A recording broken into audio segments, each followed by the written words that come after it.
Welcome to Basic Brewing Radio for Thursday, April 25th, 2024. I'm James Spencer. Here at Basic Brewing Radio, we're all about home brewing. This week, Steve Wilkes joins me to formulate a big, black, bitter British Braggot for his Mash Your Luck challenge. Steve throws in honey as a wild card to raise the gravity and the flavor of the beer. If you want to support us financially, check out patreon.com/basicbrewing, and thanks to everybody who's helping out in that way. If you go to patreon.com/basicbrewing, you can see a long list of stuff that you can access if you sign up as a supporter. And many thanks to the new Patreon subscribers who are signing up every week. Your help is very much appreciated. Financial supporters have already seen the video episode that I'm going to post on Friday. It's the one where Steve and I taste my hoppy raw ale that Chris Colby was so fond of on last week's show. Listener Scott from Franklinville, New Jersey wrote after hearing Chris's reaction. Scott says, "I can't stop laughing. You got the classic, 'It's not you, it's me' from Chris. He was trying to be supportive. It wasn't working well, though. At least he didn't say he'd rather drink a brown ale." Yeah, Scott, that would have been the ultimate comment from Chris. I have sent that beer out to Matt Giovanisi, Josh Secor, Adam Ross, and Scott Housel to taste, and I sent those beers out before Chris's tasting, so it's not like, some kind of conspiracy to discredit Chris's feedback. You like what you like, right? In addition to the early release this past Friday, financial supporters have received a behind-the-scenes video of how that unusual brew day took shape, and the recipe if you want to try it yourself.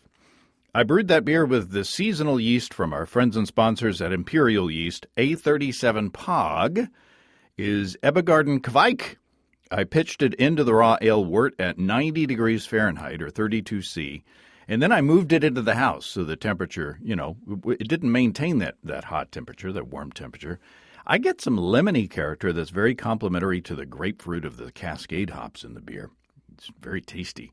Imperial says, at least to me, Imperial says at the upper end of its temperature range, Pog gives you more aggressive tropical fruit aromas like pineapple and guava, which would also complement the Cascade.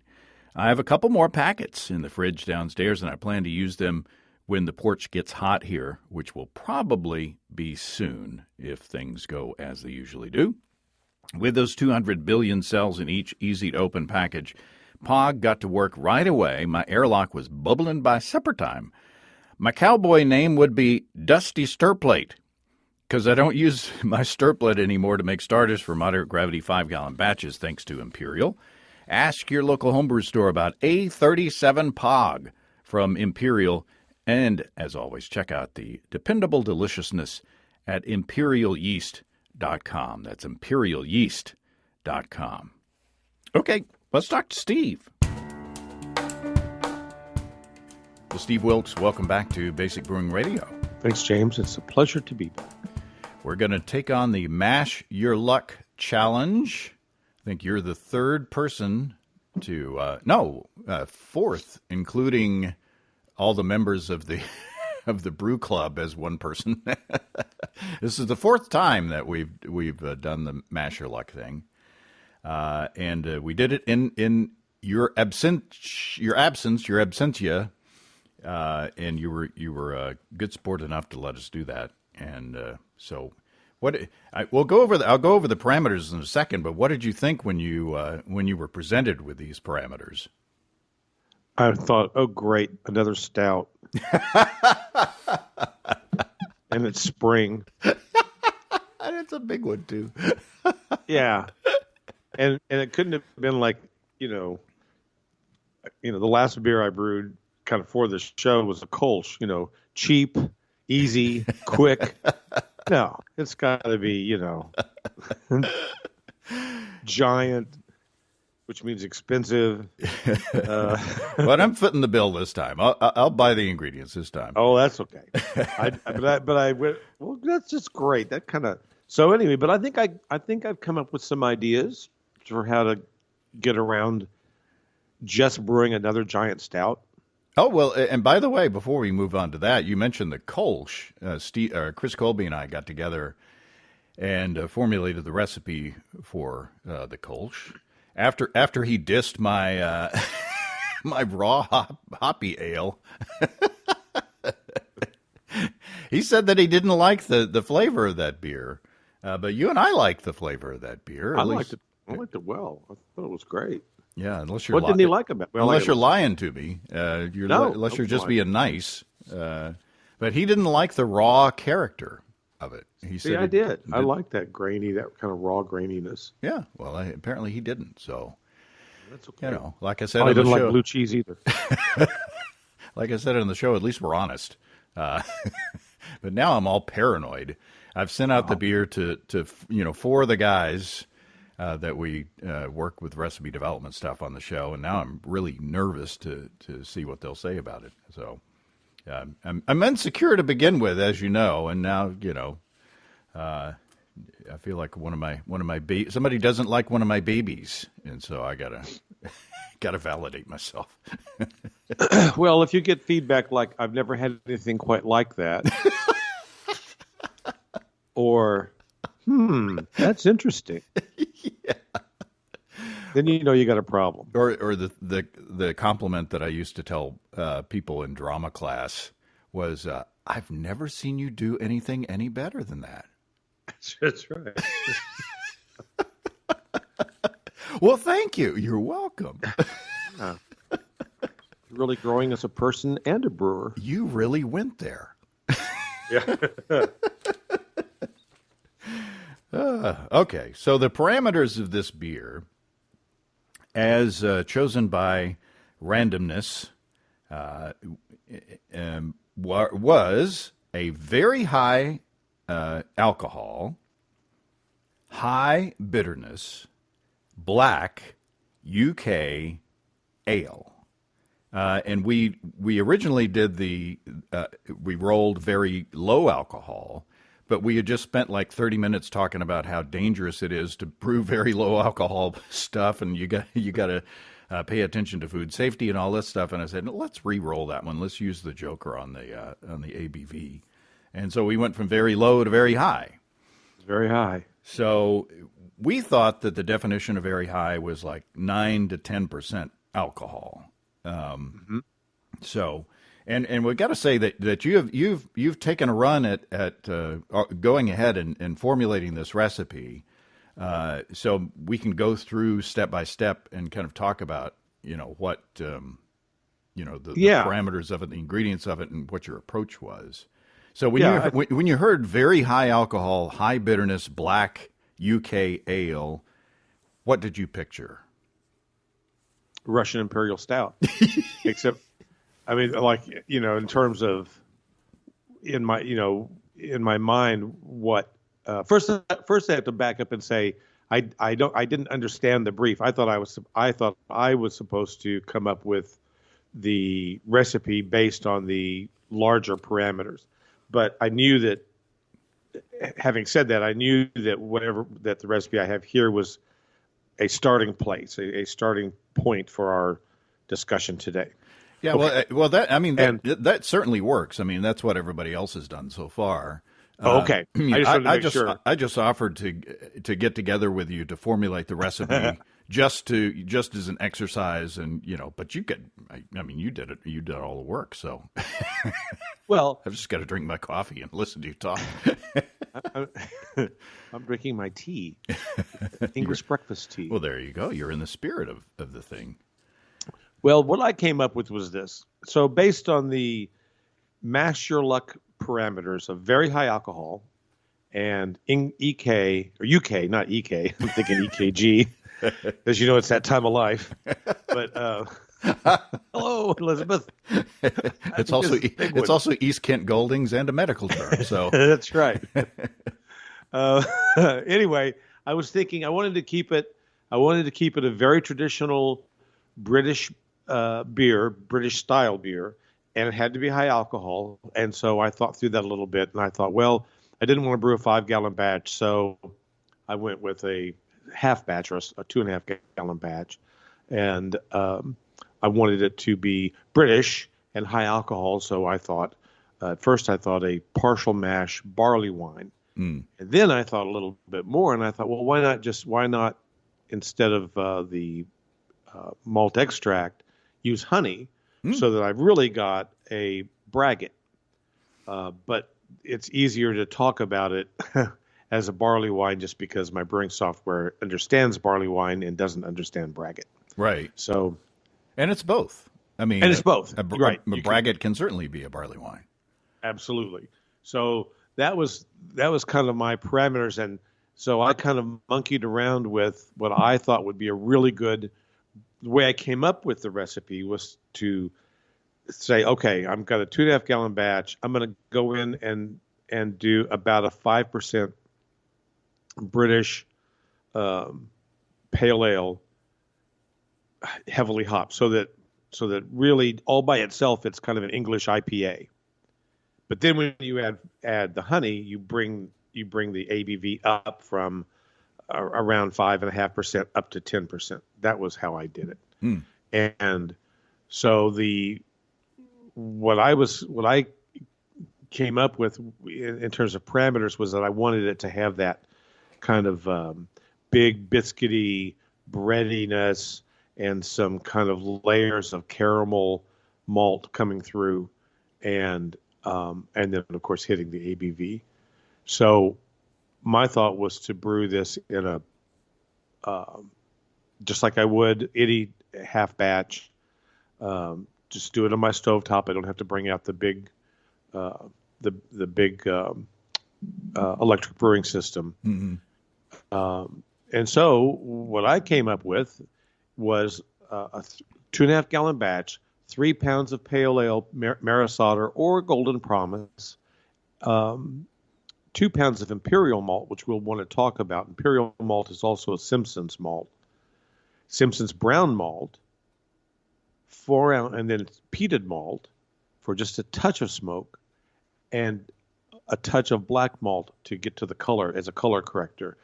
And really, I wanted to use the least amount of black malt because, again, I don't want it to be a stout. I don't want it to come through getting its bitterness from the black malt. I want the bitterness to come from the hop. Right. and there's, I mean, it's high bitterness, and we talked about it on the show when we, Adam and Scott, when we were rolling the dice, said that bitterness can come from either hops, or it could come from malt, or theoretically it could come from coffee even, to bring bitterness into it. So you don't necessarily have to pile on a ton of hops. And the tears of the San Francisco 49er fans, those are bitter. Just speaking as a Chiefs fan, I just wanted to point that out. You want some bitterness to those tears. You're at 80 IBUs right there. So. We've lost a fraction of our audience. Right. They're with the whole West Coast. Yeah, they're good. I'm not laughing at you. I'm laughing with you. Because it'll be the Chiefs' turn sooner or later. Oh yes, one of these, I don't want to talk about football necessarily, but one of these days, Mahomes will break his ankle, and that'll be the end of it. Oh, knocking wood. And, oh God! Well, he won't be doing it in a new stadium, apparently. So apparently not. Anyway, I digress. So you talked about your malt there, your grain. Mm-hmm. And as I was thinking about this beforehand, I was like, you could cheat. It's not cheating, but you could cheat. You could use malt extract to bring your gravity up. But I think using honey is right in with your character, right in with what you do. I mean, you're, the mead guy, and you've made some delicious braggots in the past. So what's your honey you're thinking, and how much? 5 pounds of honey, and preferably local, in our case, local Arkansas honey, but just a good quality honey. I don't think it has to be anything crazy expensive like, I don't know, Tupelo or Orange Blossom or something like that. I mean, those are great honeys, but I think there's so much malt in here that just any good quality wildflower honey that's, not too light, not too heavy, it would be just about right. So that's where I'd go. You don't need Tupelo or Three-Pelo. Or Three-Pelo, that's right.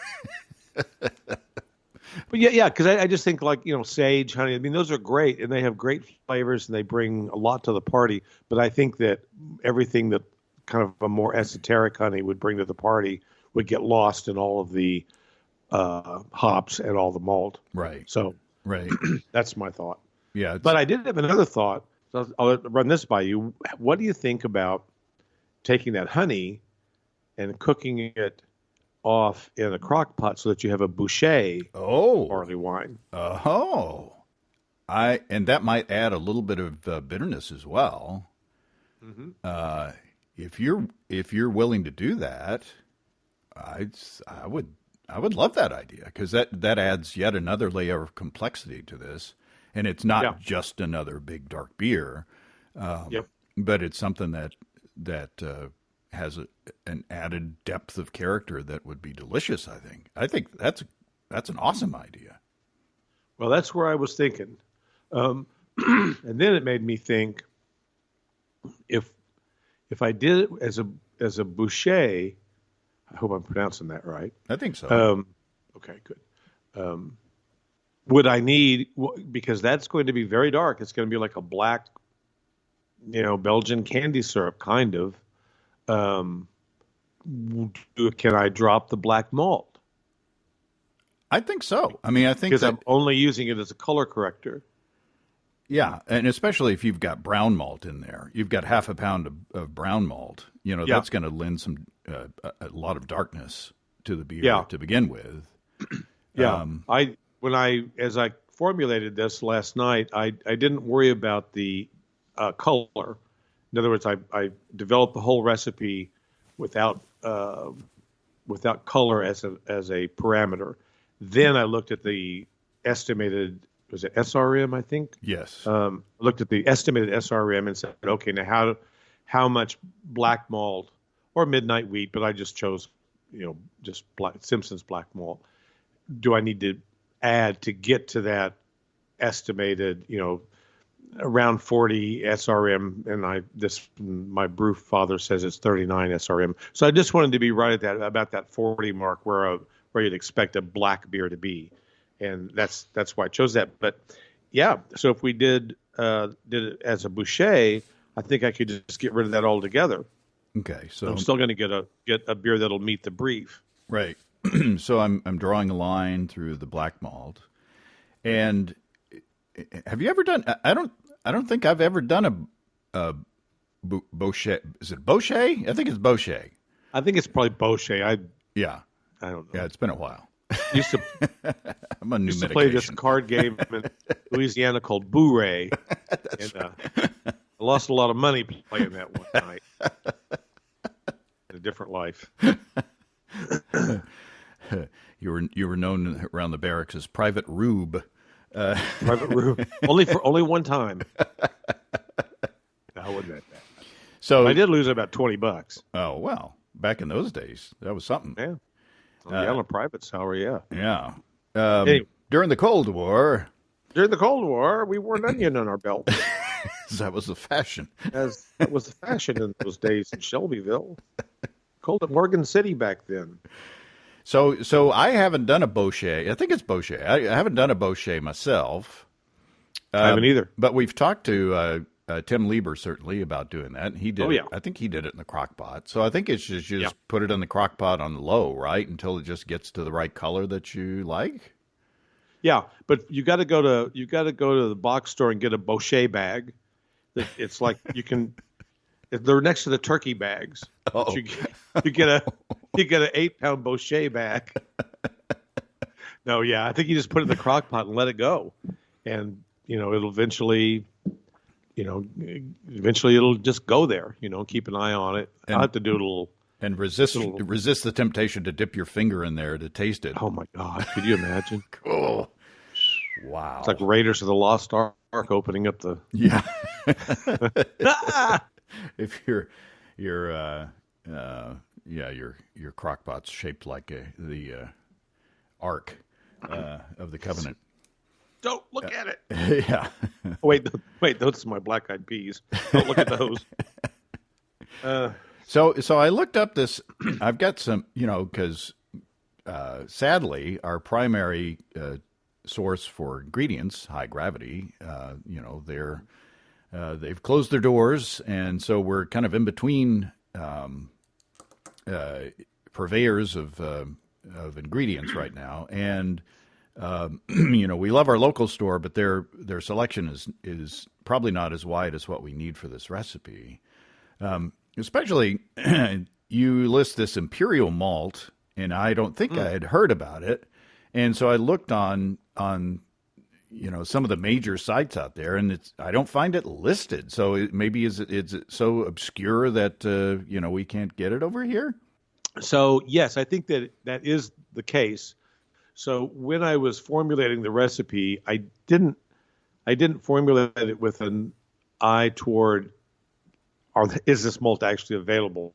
I formulated it, meaning I didn't look to see if you could get it at, where I could get it. I just used the Simpsons website, and I've never brewed with this malt either. But from the description, it sounded like a malt that would be really good in this beer. Mm-hmm. Since we can't get it, and I don't want to jump through hoops to get it, hunt it down, because it's not worth it. Then my backup was to go with a pound of Vienna and a pound of Munich, or 2 pounds of Munich. And I think any one of those 3 different ways of brewing it would still give me the beer that I want, even though it's not exactly right or exactly what I, tasted in my mind's taste buds. Well, in the interest of simplicity, should we just go with 2 pounds of Munich then? Yeah, I think that'd be fine. And then the brown malt. Now they've got that, I believe, and this is a good moment to talk about when it's important to brew with the exact malt that you're talking about. So usually I'm kind of like, Maris Otter's my favorite. I kind of like that as my favorite base malt because it's kind of nutty. But, regular old American two-row, you probably, unless you're brewing a really kind of naked beer, you're probably not going to tell the difference anyway. I don't worry too much about it. But I think when you get to malts like this, like the Simpsons Brown malt, or when you get into these caramel malts and things, they're really different. Mm-hmm. So crisp brown malt and say, Weyermann's version of it, or Swan sells a brown malt. They're very different from each other. And so if you're formulating your recipe, they're really, certainly you can substitute one for the other, but just because they go by brown doesn't mean they all taste the same. Whereas like two-row is kind of two-row. Does that make any sense? Yeah. In my when you use inarticulate way. When you use Simpsons malt, it's really nice when you dough in. That's right. Sorry. Sorry. So you've been accused of brewing willy-nilly in the past. Wasn't that the term that somebody in the shop just brewing willy-nilly? Which is actually confusing with my Steamboat Willie California steamer. It wasn't willy-nilly. It was Steamboat Willie. Which you can use Steamboat Willie without worrying about copyright now. Woo-hoo! My gams. So here we go. We got 5 pounds, and forgive us non-American unit users. 5 pounds of honey, and that's going to be darkened, through the crock pot. 3 pounds of Maris Otter pale ale. 2 pounds of Munich malt instead of the imperial malt. 8 ounces or half a pound of brown malt. 4 ounces of peated malt, and we're going to strike the black malt. Right. And then the peated malt, I think you said you saw it on their website. That is the malt that I would want, because a peated malt, it's a smoked malt. And it's going to have a slightly different, again, smoked malts are going to all be a little different. So a cherry smoked malt, or an applewood smoked malt, or a mesquite smoked malt, or a peated smoked malt, they're going to all have a really different flavor. Mm-hmm. And in this case, since I'm going for, a big UK beer, and I don't really want it to be a particularly smoky beer. I just want that kind of hint Sure. of smelling the lupins across the moors, So to speak. so to speak, As it were. Dinty-moor, or show us your lupin, something like that. It's got a big thumbprint on the top of the can. That's right. Now, and I guess I'll go ahead and say I'm looking right now at shopping at Bacchus and Barleycorn up in Kansas City, because I was talking to Desiree and Dave, and that was one of the shops that they recommended, and it's kind of in our region, so for shipping, I think it would be pretty, like if if I'm going to order some, say, imperial yeast, and they offer a ice pack thing too, so I'd want something that is not across the UPS boundaries or whatever. Right. And I think that works that way. Yeah. Plus, I mean, that Bacchus and Barley wine's about 2 to 4 miles from my brother's house. Oh, there you go. So it's local. I've been in there a few times. It's a nice shop. And founded by the Ragers, I believe, the famous for the Rager IBU formula. Ah, there you go. And I have a glass from I covered a homebrew competition up there one time, and I still have my Kansas City Homebrew Club pint glass that I still use. So anyway, lots of ties up there. Okay, so are we done talking about? So all of that, it says here on the sheet, would give us a pre-boil gravity of about 1086. So that sounds good.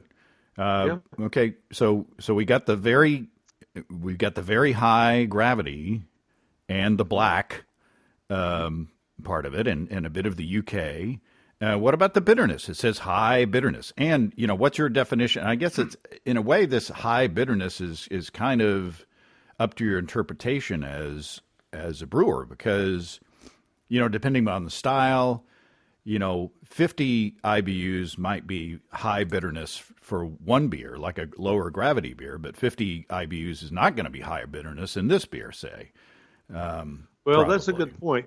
When I was looking at it and thinking about the recipe in general and the balance of it, I really wasn't sure. I really wasn't sure how high to go, so I just looked at the parameters for an English barley wine, and I can't remember what the low end was, but it was around 30, and I think the high was about 70 IBUs. And I just thought, well, I'm just going to land somewhere in the middle of that, and that turned out to be around 50, 52, 53, somewhere in their IBUs. And it let me do my old school hopping strategy of an ounce at 60, an ounce at 30 of Fuggle in this case.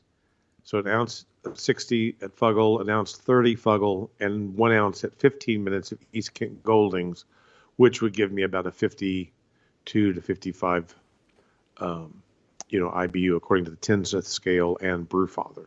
And I think, again, we're doing the Bochet process. So, and that's going to add some bitterness, yeah. Right. And then the brown malt is in there as well. So, that's going to add a little bit of a perception of bitterness. And the peated malt probably will too, a little bit. So I don't know. Do you think, should I hit it a little harder, like an ounce and a half or 2 ounces of Fuggles at 60 minutes and get it up to 70 or 80? I kind of... Well, again, this is your beer. This is your interpretation of the parameters. And I hate to mess with it just to mess with it. You know what I'm saying? I don't want to come out with something that's not enjoyable. Well, see, me too. And so I was a little bit worried about getting it out of balance. But again, I mean, maybe it's not in balance because it doesn't have more IBUs. Because you're right, the 50 a 50 IBU beer at 10% is probably not terribly bitter, but with that darkened honey and that brown malt, I think you're going to pick up some of that roastiness. Yeah, and you've got 5 pounds of honey versus like almost 6 pounds of grain. No, less than 6 pounds of grain. Yeah. Right. So it's almost a 50-50 split. Right. So that honey it's gonna carry a lot of flavor. Yeah, it will. And I when I was envisioning the beer, I was envisioning it with to retain quite a bit of the honey. So in terms of the brew itself, I would brew the achieve the wort, the all malt wort, and then add the honey at primary. So the honey doesn't get any heat at all. So the wort is cool, to pitching temperature, and then add the honey. So I've, turned the wort into a must. Right. And then hit it, and then ferment. Now that'll be interesting because, as that thickened honey begins to cool, it's you don't want it to turn into glass. Good point. I see. That's something I would have never thought about. So maybe you add it to the end of the boil. Yep, you're right. Yep. You'd have to do some timing there. And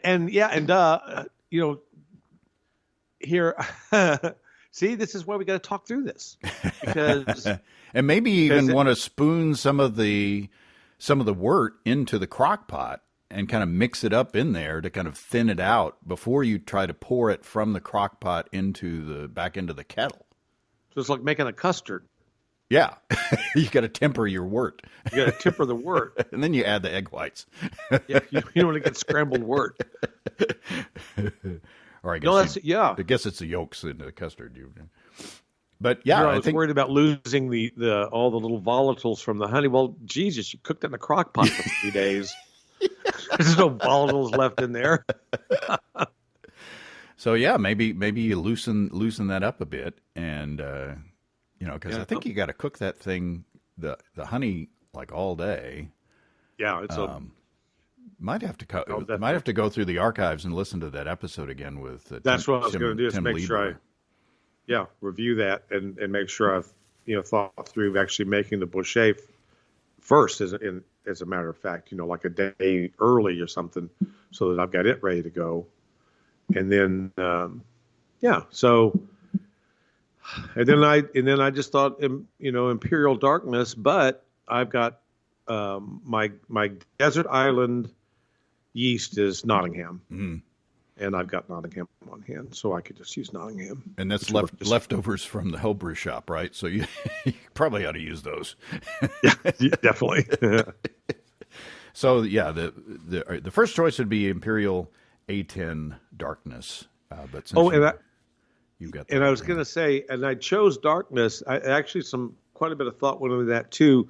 Initially, I wanted to use house or pub, which I still could. I mean, I'm sure that they would work, but they don't. They only tolerate up to 10%, and I really wanted to make sure that the yeast I chose was capable of getting to 10% easily. Right. It wouldn't be crapping out on me at 9.5, maybe limp into 10. One of the tricky things about brewing a big beer like this is that if you don't pitch the proper yeast and the proper amount of yeast, you end up with a very, very stressed beer that gets exposed, with a lot of those really crazy phenolic flavors.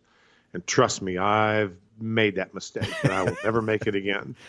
And since we're adding so much honey, what do you think about adding some extra yeast nutrient? Like in an all malt beer, I never add nutrients, but this is like half honey. Yeah. Yeah, I was thinking that, and I've got, I didn't put it on the recipe, and I wish I would have, which I'll go back and add it in. But yeah, I was going to add yeast nutrient to the wort for sure, and I've got plenty of that on hand. Yeah, I think that'd be a good idea. Yeah. And you're gonna fiddle with your water chemistry. Yeah, I went ahead and I'm going to do the water chemistry. I kind of like doing that. It adds another layer to the brew day that I kind of enjoy, and so my brewing software calls for 1 gram of gypsum, 0.9 of Epsom salt, and 0.3 of calcium chloride. Well, I can't figure quite that closely, so it'll get about a half a gram of calcium chloride and a gram of Epsom salt and 1 gram of gypsum, and that'll be fine. Yeah. I've got one of those little bitty scales that I think it's like 100ths of a. Oh yeah. You've got the real deal. Mine it's like the Breaking Bad scale. Yeah. Yeah. Well, what else? I think that's. I mean, other than like fermentation temperature, which is going to. I can't. Yeah, it's going to be whatever it is in my garage or the Carver Center for Fermentation, which is my spare bathroom. Not sure which. Yeah, and depending on the weather, I mean, it was like 35 degrees here when I woke up this morning. So I know, right? Spring is not yet all the way sprung yet. But, right. Well, I think this is going to be, especially adding in the Bochet honey aspect of it. I think this is going to be really fun and interesting, and not just another brown beer like we've been doing. Well, see, right, recently. Yeah, it's like great high ABV and black. Oh, well, that narrows things down. I guess it won't be the Imperial Blondes. And you could get some of those small bottles like you'd be used for. Oh yeah, another big beer that you had. Those would be a great candidate for that. The smaller, I don't know what are those, 7 ounces? Yeah, little 7-ounce pours. Yeah, that'd be great for that. Yep. Because and you could lay this beer would age well. So absolutely. In fact, that was one of the things I was thinking about in the recipe was, I'm brewing this specifically for the show, but this is a beer that probably won't be ready to drink just immediately. It's going to need a little bit of time to come together. I was thinking probably, from brew day to secondary, let's just call it 10 days, it'll be done by then, and then rack into a secondary and then let it cold condition for 3 or 4 weeks and then either bottle it or keg it, but I'll probably bottle it because this is a beer that should be bottled, I think. Yeah. And that's it, so. Yeah. Well, excellent. I look forward to it. It'll be fun. You've responded well to the challenge. And again, I appreciate your taking on the Kolsch too, which should be ready to taste here for too long. Yeah. It's in the West Potomac Center for Secondary Fermentation, also known as my garage. That was in the extra in the beer fridge. The beer fridge. Yeah. Well, that was a fortunate turn of events. Because I was talking to Casey up at Imperial, and it was like, well, what beer should we brew next for the recipe development thing? And she said, what about a Kolsch? That'd be a nice spring beer. Yeah. So she sent down the Dieter, right? It was Dieter that she sent down. And then you and I had lunch like the next day, and you said, I think I'm going to brew a Kolsch. And I was like, hey, have I got the beer for you? Yeah. So, yeah, it all worked out. Yeah. Well, excellent. We shall carry on, despite the high levels of pollen in the air and everything else that's going on. I appreciate your taking this on. It should be fun. And I'll get these ingredients ordered for you, so you don't have to worry about Now, don't buy the honey. I wasn't gonna. Okay, good. Yeah, so I'll get the honey, and you get everything else, okay? You get the honey, and I'll get the pole. Okay. Baby. Ooh, I think a crawdad just got me. Yeah, we'll meet down by the crawfish hole. All right, Steve, Now, do you call them crawfish or crawdad? It was crawdad hole, actually. Yeah, I call them crawdads. I grew up calling them crawdads. Yeah. But, it's another regionalism. All right. We got that sorted out. Well, we're not even drinking. So we're drinking tea. Tea and coffee. So just imagine. Later, I'm going to have coffee and cabbage rolls. Cabbage rolls, they're good. They're good.